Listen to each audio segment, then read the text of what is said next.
মাসে 7,000 টাকা বেতনে চাকরি করে ছেলেটা। বাবার জন্য 1,000, মার জন্য 1,000, বউয়ের জন্য 1,000 টাকা আর ফ্যামিলি চালানোর 2,000 টাকা দিয়েও দিব্যি 2,000 টাকায় মাস চালিয়ে নিতে জানে।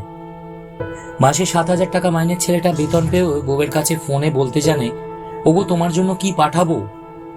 সামান্য বেতন পাওয়া যে ছেলেটা নিজের পুরনো জুতো বদলাবে বলে ঠিক করেছে, সেই ছেলেটাই মার্কেটে গিয়ে বউ আর বাবুর জন্য জুতো কিনে নিজের ছেঁড়া জুতো সেলাই করে মাসের পর মাস পরতে জানে।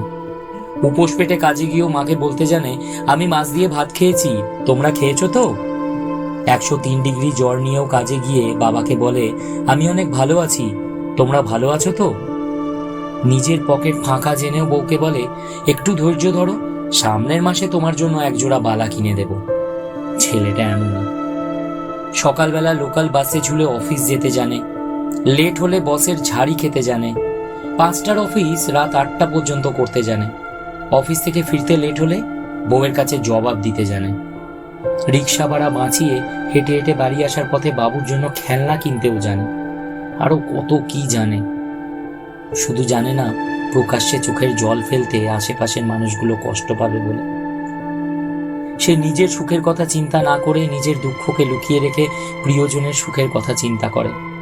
আর এটাই হলো একজন পুরুষের বাস্তব জীবন।